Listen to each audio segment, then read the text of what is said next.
Mutual presents The Mysterious Traveler.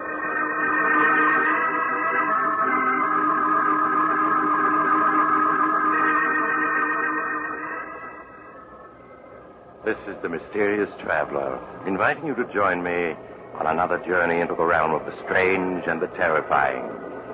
I hope you will enjoy the trip, that it will thrill you a little and chill you a little. So settle back and get a good grip on your nerves, if you can. Where are we going? Well, let us say for the moment we're taking a little trip into time in a story I call New Year's Nightmare.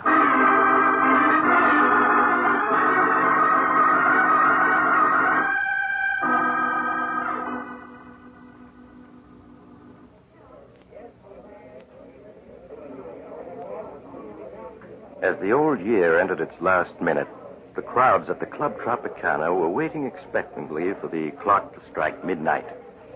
At a ringside table, a lovely young woman angrily whispers to the man with her. Chris, if you take another drink, I'll leave. Oh, Judy, this is New Year's Eve. It'll be 1947 in another minute. Gotta celebrate, don't I? Just one more. Just one more, just one more. That's what you always say. I wouldn't mind if it were just tonight, but you're always getting drunk. Waiter, another bottle of champagne. Nothing I say means anything to you, does it? Do you think because I've forgiven you a dozen times in the past, I'll do it again? But you're wrong, Chris.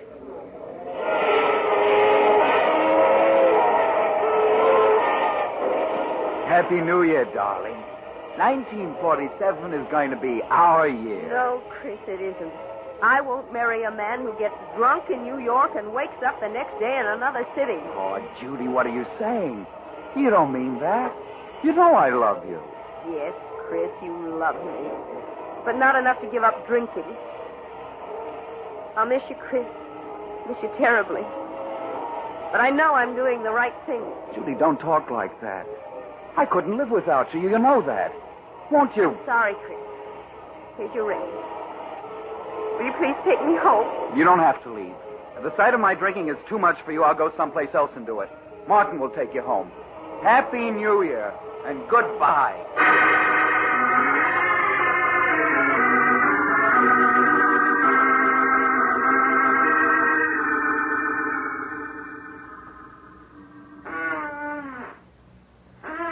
Do you mind finishing that drink, mister? It's 5 o'clock in the morning and I'm dead on my feet. Sure, I'll drink up. No matter what she says. That's right. Now you better go home and sleep it off. Good night and a happy 1947 to you. Thanks. And the same to you. Cold.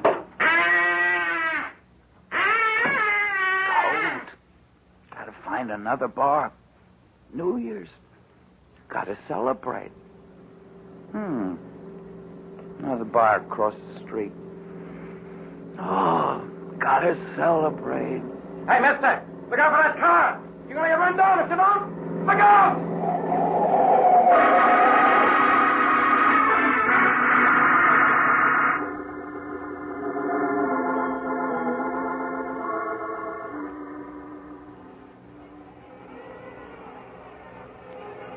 Oh, my head. Oh, it feels so funny. What's that noise? Those horns. Well, darling, it's midnight, New Year's. Oh, my head, it's throbbing so. Where am I? How did I get here? Why, darling, you live here. Live here? What are you talking about? Charles, I'd better call Dr. Smith. You look so strange. Hello? Connect me with Dr. Smith's apartment, please. Never seen this place before. Hello, Doctor? This is Blanche Arnold. Yes, it's Charles. He isn't well. Could you come to our apartment at once? Oh, thank you. Goodbye. What do you mean, I live here? Who are you? Where am I? I'm your wife, Charles. This is our home, don't you remember? You're my wife. You can't be. I'm not married. What am I doing here? What's your game? Charles, can't you remember anything about us? What are you talking about? I never saw you before. And why do you keep calling me Charles? My name is Chris. Chris Andrews. Chris Andrews. So that's what the initial CA stood for. Oh, that noise out there. What are they making such a racket for? Because it's midnight, New Year's Eve. Midnight? New Year's Eve? But it was midnight hours ago when I left the Club Tropicana. What are you talking about? Oh, that must be Dr. Smith. I'll answer it. Dr. Smith? I don't know any Dr. Smith. Oh, come in, Doctor. I'm so glad you're here. I think it's the amnesia. It seems to have left him all of a sudden. Charles? It's Dr. Smith. I don't know him, and I don't know you. And please stop calling me Charles.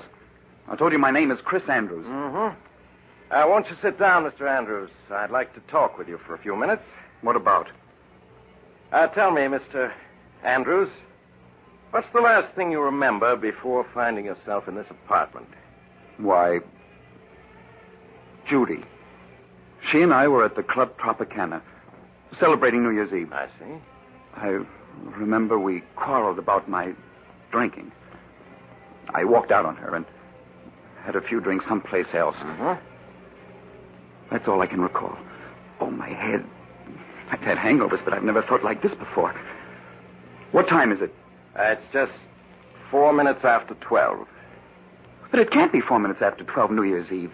That was hours ago when I left the Tropicana. Mr. Andrews, that was New Year's Eve, 1947. What do you mean, that was New Year's Eve, 1947? This is New Year's Eve, 1948. 1948? What are you talking about? It's 1947. Well, here's the morning paper. You can see the date for yourself. Thursday, January 1st, 1948. No, it can't be. It can't be. A year gone? Just like that? Well, where did it go? I haven't lived it yet. Perhaps you'd better let me clear up a few things for you. 1948. My name is Smith. I was a resident physician until recently at the Park Hospital. While I was on duty last New Year's Day, 1947, you were brought into the hospital seriously injured, having been run over by a car. When you recovered consciousness 5 days later, you didn't know who you were. You were a victim of amnesia. Amnesia? Yes, and we didn't know who you were as you had no identification papers. But my wallet, letters... They were gone. The only clue to your identity was a belt buckle with the initials CA on it. We didn't know your real name, so I called you Charles for the C. Blanche was your nurse. I've always liked the name Charles. And as for your last name, we thought Arnold was as good as any, so you became Charles Arnold. But what have I been doing since the day I recovered consciousness? Well, you weren't discharged from the hospital until May. Then you went to work as an insurance clerk. As an insurance clerk? But I don't know anything about being a clerk. I'm a reporter. Well, there was no way of learning what your occupation had been. So when Blanche learned of this opening in an insurance office, you applied for the position. And that's where I've been working? Up to now? Yes. And then after you got your job, we were married. Married? Charles. Chris. Don't you remember? I'm afraid, Blanche, she really can't. Married? But Judy... Oh, it's like a dream. My head keeps throbbing. I keep expecting to wake up. There's a date in the paper. January 1st, 1948. Doctor, you said he might never get over his amnesia. Well, that was a strong possibility, but apparently the sounds of New Year's brought back his memory. You're gone just like that. Judy. My friends. Job. All gone. Doctor, where am I? What's the address of this apartment house? You're at 5718 North 13th Street, Philadelphia. Philadelphia? But how did I get to Philadelphia? That we don't know. All that I can tell you is that your accident occurred just a few blocks from here. Darling, I know what a shock it must be. Strange. You must have called me darling many times in the past. And yet this is the first time I've ever heard you call me that. Yes. I know. What did you say your name was?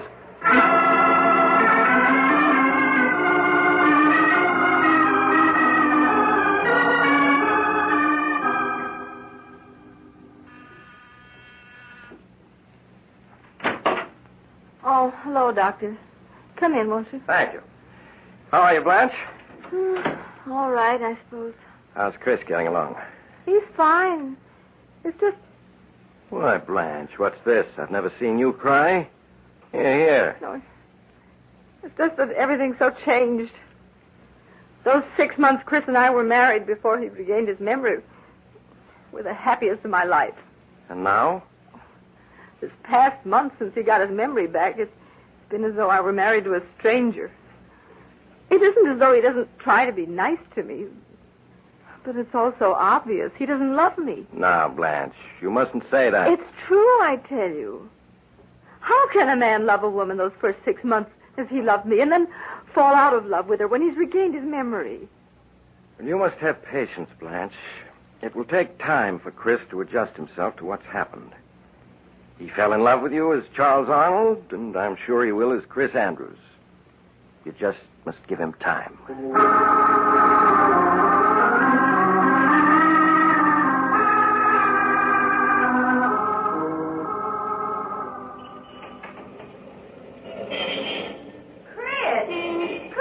Andrews! Chris, it is you! Judy! Oh, Judy! Oh, just let me look at you. Oh, this can't be true. You're being here. Well, it is. It's been a long time. Yes. A year and a month since New Year's Eve, 1947. Chris, what are you doing here in Philadelphia? I live here. Well, so do I. I got a job with Ryan and Company as a copywriter here a few months ago. Look, Judy, we can't talk here on the sidewalk. That's right. Well, look, I live only a few blocks from here. We can go to my apartment. Oh, that's fine. There's so much I want to ask, and there's so much to tell.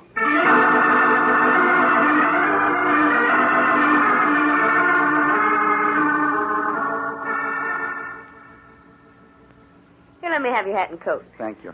Would you like something to drink? No, I don't drink anymore. Oh? Chris, you have changed. You look so much older. Well, you don't. You're as lovely as that night I saw you last. Thank you, Chris. Judy, you'll have to let me explain what happened after I left you that night at the Tropicana. If you find it difficult to believe, I won't blame you. It still seems like a nightmare to me. That night, after I left you...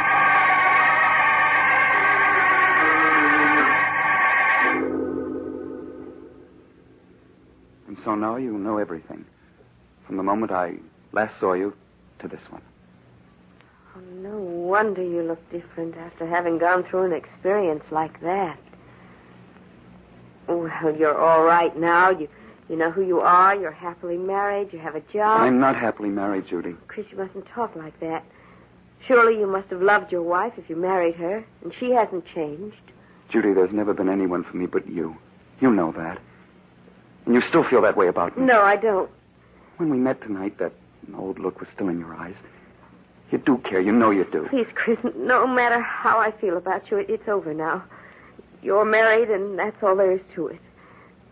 I wish you'd go, and I don't want to see you again.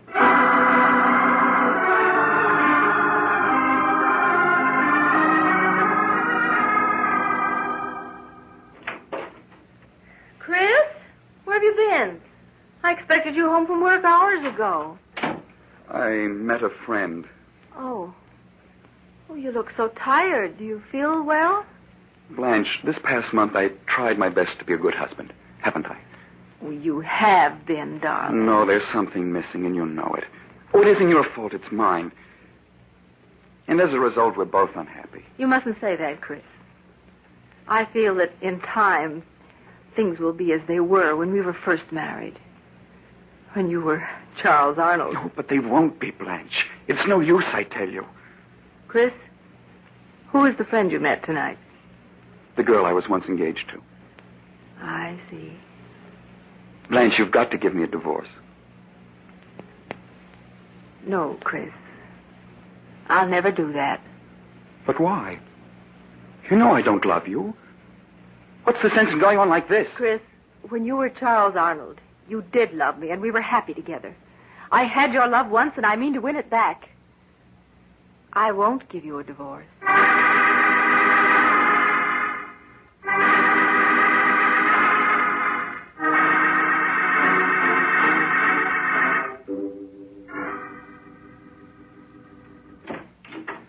Hello, Judy. Chris, I asked you not to call on me again. Judy, I've got to talk to you. May I come in? Well, all right. But just for a few minutes. Thank you. Judy, even if we hadn't met again a week ago, things wouldn't have been any different between my wife and myself. I'll never love her. And I'm not going on with her. What do you mean, Chris? I'm going to leave her, Judy, and start all over, someplace far away. I just came around to say goodbye. Are you set on leaving her? Yes. Nothing can change my mind about that. Now, you've got to understand my position, Chris. I could never be happy with you if I thought I'd been the one who came between you and your wife. But if you are going to leave her, I would like to see you again when you're free. Would you, Judy? Yes. But I don't want to see you until she's given you a divorce. Divorce? Judy, I am going to be free. Nothing's going to prevent it. Nothing.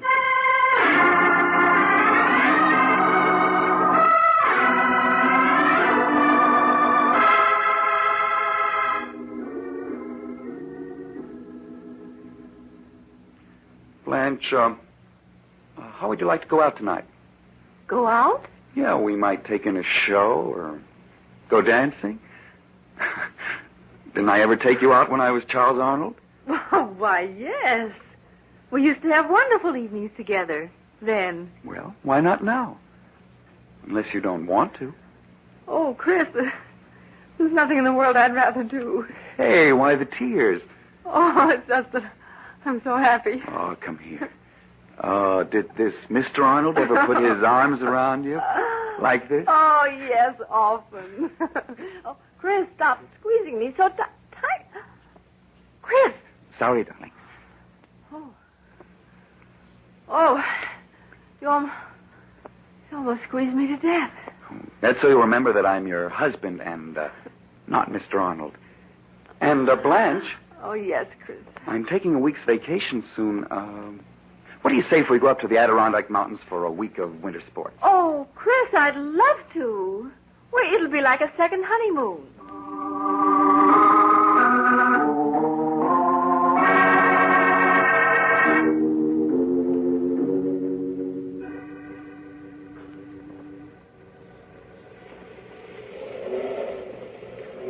Blanche, you all right?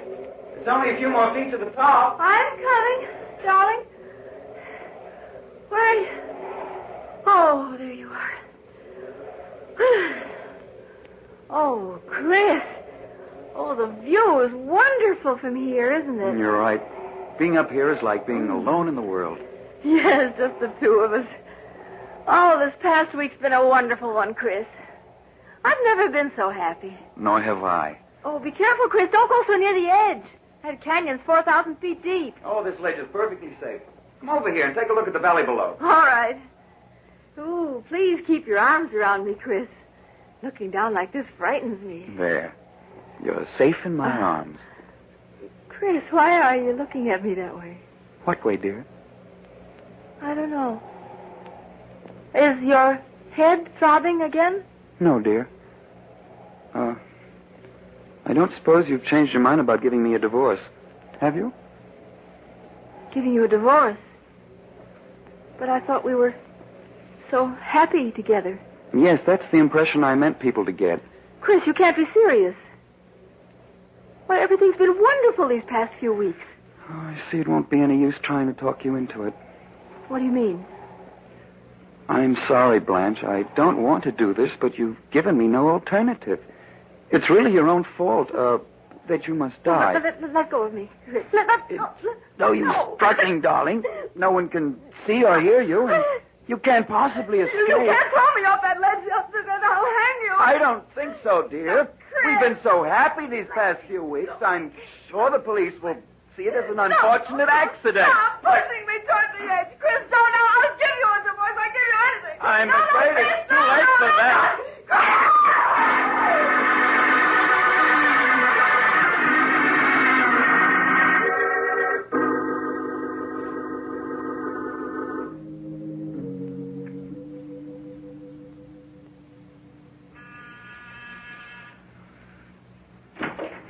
Chris. Good evening, Judy. May I come in? Why, yes, of course. How are you, Chris? Oh, I'm all right. I want to thank you for the note you sent me when Blanche died. I can't tell you how sorry I was to hear about it, Chris. Yes, it all happened so quickly. What have you been doing since then? Oh, just working. Trying to straighten myself out. Yes. Judy, perhaps I shouldn't talk about it now, seeing that Blanche has only been gone a month, but I've been thinking of leaving town. Will you come with me? Please sit down, Chris. You make me nervous walking back and forth like that. All right. But you haven't answered my question. Well, it isn't easy to answer. Well, it would be if you said yes. I see in your eyes you mean no. Why? Chris, I've met someone else recently. Someone else? But you said if I were free, you'd marry me. I didn't say I'd marry you. I said if you were free, I'd like to see you again. But now I'm not even sure of that. You're so different from what you used to be. Stop being clever. If you didn't say you'd marry me, you implied as much. Please, Chris, you're making it so difficult for me. I'm making it difficult for you. And I suppose what I've been through doesn't count. I risked my life to get you. Risked your life? Chris, what are you saying? Are you such a fool as to believe that Blanche fell off that mountain? Chris, you didn't. Yes. And I did it because you said you'd marry me if I were free. Oh, no, I meant a divorce. But she wouldn't give me a divorce. It was the only way I could gain my freedom. And now you tell me there's someone else. Oh, Chris. I did it for you. And you're going to marry me. No, I won't. If I can't have you, no one else will. Chris, what's the matter with you? Chris! We were meant for each other, darling. In life and in death. Chris, if you come any closer, I'll scream for help. No, don't. Chris, no! You won't marry me. You'll never marry anyone else. There. He'll never have you. Open up in there. Miss Winters, are you all right? Call the police. I didn't want to do it, darling. But you forced me to. Oh, my head. It throbs so. Everything's like a nightmare. Open up in there. This is the police. The police? I've got to get away.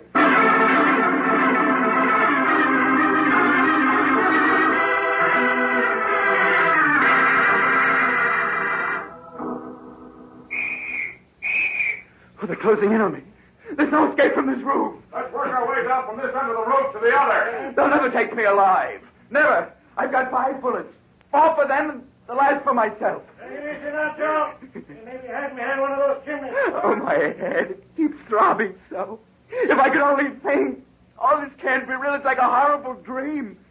It is they're coming for me. Right. There's someone behind that chimney over there. Get under cover. They'll never take me alive, never. I'll show them. Keep down, Mike. Why don't you come and get me? Afraid to shoot it out with me, huh?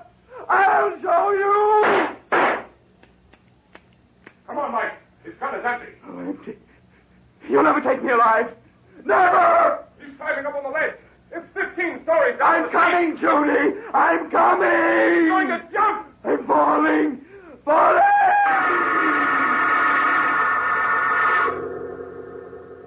You'll never take me. Never. I'm falling. Falling. Doctor, the patient's recovering consciousness. Yes, you're right. He's opening his eyes. Oh, my head. It throbs so. Where am I? Oh, it was a dream. Not real.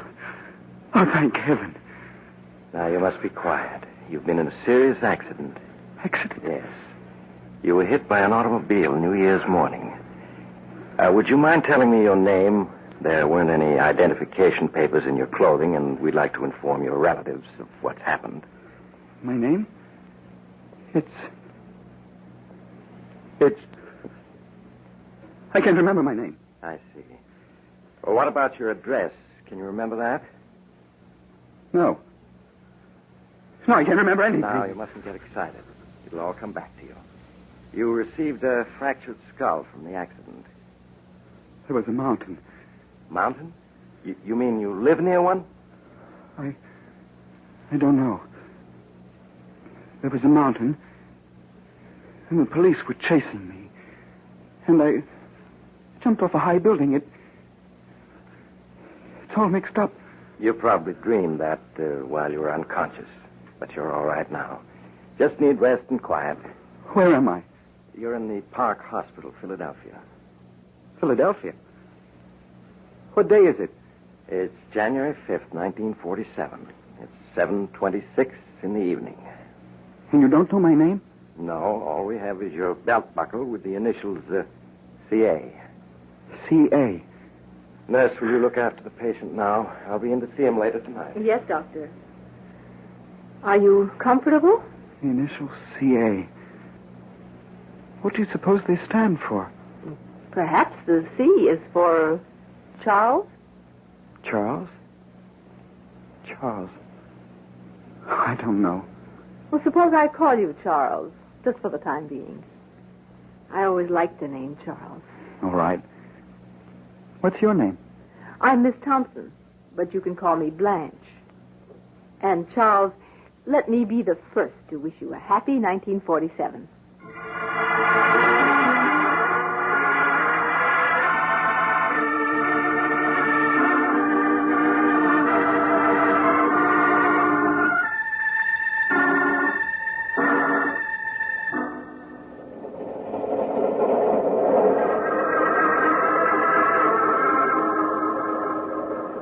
This is the mysterious traveler again.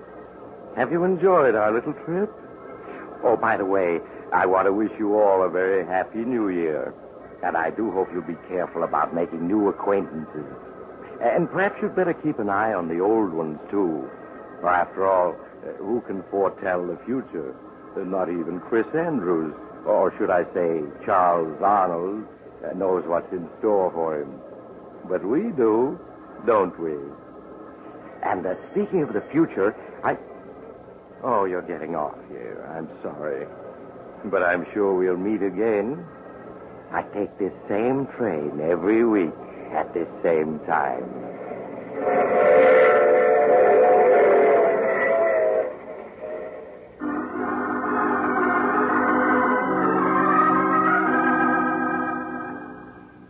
You have just heard The Mysterious Traveler, a series of dramas of the strange and terrifying. In tonight's cast were Maurice Toplin, Stuart Brody, Louise Fitch, Hester Sondergaard, and Mort Lawrence. Original music was played by Doc Whipple. The Mysterious Traveler is written and directed by Bob Arthur and David Kogan. Listen next week over most of these stations to a tale titled No Grave Can Hold Me. Another Tale of the Mysterious Traveler.